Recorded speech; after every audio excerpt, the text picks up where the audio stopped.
সরকারি চাকরিজীবী ৮০ বছরের এই বৃদ্ধকে বিয়ে করলেন ১৬ বছরের এই তরুণী।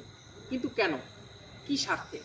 আমরা এই চাঞ্চল্যকর ঘটনাটি আজকে জানার জন্য তাদের বাড়িতে এসেছি।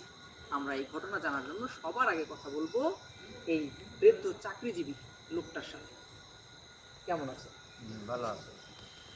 এরকম একটা অল্প বয়সের মেয়েকে বিয়ে করলে যে কেউ ভালো থাকে, এটা আপনি স্বীকার করেন? হ্যাঁ হ্যাঁ, আমি এটা ঠিক আছে। কেন আপনার মনে হইলো যে শেষ বয়সে এসে একটা অল্প বয়সের মেয়ে বিয়ে করা উচিত? আমার বউ মারা গেছে কিছুদিন আগে। এখন এই আমার বাড়ির পাশে মেয়েরা, মানে আমি রাস্তাতে যাই, মানে খালি আমার দিক তাকায় থাকে আর তাকায় থাকে। পরে আমার একদিন চোখ পড়ে গেল মেয়ের প্রতি। তখন আমি বললাম, তুমি, আমি যখন ডিউটিতে যাই তখন তুমি আমার দিক তাকাও। তখন ও বললো কি যে আপনার ভালো লাগে। এই কথাটা শুনে আমি চলে গেলাম। পরের দিন তার বাবিরে বললাম, এই তার বাবি, আমার সুগন্ধিত বউ আছে। বললো যে দেখেন, আমি আমার ননদ আপনার ভালোবাসে, আপনার যেখানে যেখানে দেখে আমারও বলে, কিন্তু আমি সাহস করে বলতে পারি না। তাই আমি নিজে আসে বললি পরে ভাবি আমাকে দিয়েছে। এইভাবে আর কি হয়েছে।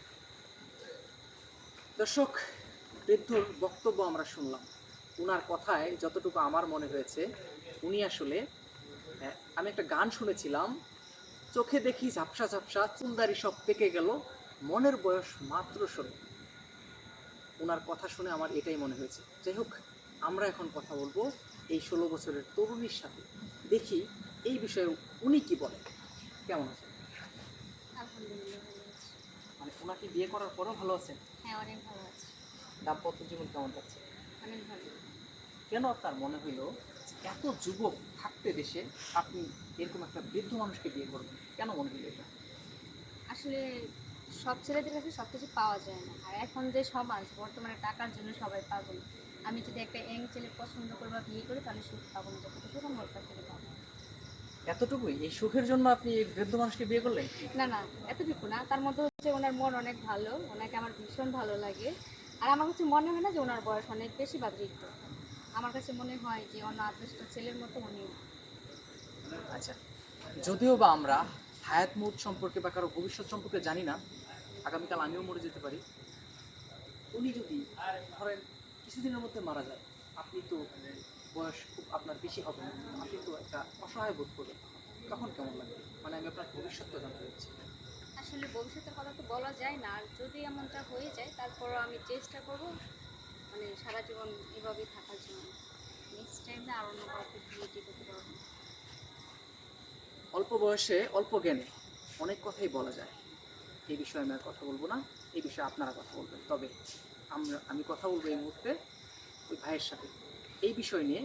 এই ভাইয়ের কিছু বক্তব্য নিতে যাচ্ছি। হ্যাঁ, কেমন? ভালো না থাকলে পাওয়া লাগবে আলহামদুলিল্লাহ। বুক তো ফাইটে যায় দুঃখে। আমি একটা ইয়ং সাওয়াল, হ্যাঁ, কতদিন ধরে কইলাম যে আমার সাথে আপনার ননদটাকে বিয়ে দিল। হ্যাঁ, আরে আমি কিসে কম আছি কন্ত ভাই, কিসে কম আছি? বুড়ো মানুষ, এক পা কবরে গেছে, সরকারি চাকরি করে, কয়েকদিন পরে রিটার্ন দেবি, সরকারি চাকরিতে তার সাথে বিয়ে দেবো। আরে উনি এক মাসে যে কামাই করে, আমি 7 দিনই তো সেই কামাই করি। হ্যাঁ, তাহলে আমার মতো সাওয়ালের সাথে কে বিয়ে দিল না? আমারও মনে হয় আপনার সাথে বিয়ে দেখা উচিত ছিল। জি, তারপর কন্টিনিউ করেন। কন্টিনিউ ভাই, আর আমি কিছু করে পারতেছি না। আমার কষ্ট বুকটা ফাটিয়ে যাচ্ছে যে কি যে করলেন জীবন ভরা। তোরা তো আমি আগেই কইছিলাম, তুই আমার ননদ নামে 1 বিঘা জমি লিখে দে, আমি বিয়ে দেবো না। তা তুই দিবি না, তুই জমি দিবি না, তুই হুদা হুদি বিয়ে করতে চাই, তোকে দিব নাকি? তোর আমি কইছি, তুই কি করলি? তুই বিয়ে আস্তা করবো 3 মাস পর জমি লিখে দেবো। এই 3 মাসের সময় আছে। এই যে দেখ, বৃদ্ধ হলে কি হবো? 2 বিঘা জমি লিখে তো আমার নন্দরে বিয়ে করছে। এত টেহা পয়সা কম আছে নাকি? হ্যাঁ, ভুল করছিলাম, জমি বেচে যদি সরকারি চাকরি পেতাম তাহলে আজ আমার এই দুঃখটা হইতো না। অহমান সহ্য করে পারতেছি না ভাই। আমি আর কিছু পাবো না, অন্য কারো প্রশ্ন করেন।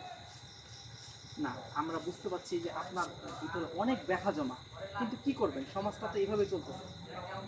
জান তো আমি কি কইছি গেছি, হ্যাঁ, বিয়ের অভাব করছি দেশে, জমি দিয়ে বিয়ে করা লাগবে। চিন্তা করেছেন? তাহলে কি একটা স্বার্থ করে না, জমি দিয়ে বিয়ে করা লাগবে। এই হ্যাঁ? তুই শোন, এই যে আমার বউ আমার কান্দের পরে গলায় হাত দিয়ে রয়েছে, আমি বিয়ে করেছি ওর কথা মতো। আমার কথা মতন বিয়ে করে দে। ও আমার ভালোবাসছে, আমার বিয়ে। তোর তো ভালোবাসে না বলে তোর সাথে বিয়ে হলো। কি তাই না? হ্যাঁ হ্যাঁ তাই। তোমাকে ভালোবাসিছে না? হ্যাঁ। তোমার ওই সরকারি চাকরি দিয়ে তোমাকে বিয়ে করেছে। আচ্ছা, ভালোবাসিছে একসাথে, মনে করেন যে ওই কোয়া লাগে যে যখন প্যান পরিনি তখন বেড়াইছি, এ ভালোবাসা দুই গেছে, তোমাকে দিয়ে ভালোবাসিছে। আমি পেনশন পাবো আর 1 মাস পরে ওই- পেনশন ওই- ওইটাই- সব কিছু আমার বউ খাবে। ওইটাই কাহিনী, তুমি পেনশন পাইবে, মরার পরে পেনশন পাবে, তুমি কাল মরে গেলে সব সম্পত্তি পাবে ও। পাবে তো, আমার তো সব ওরে দেখে ভরে দিয়ে দেবো। তোর সাথে নিয়ে করবে। হ্যাঁ কি কও?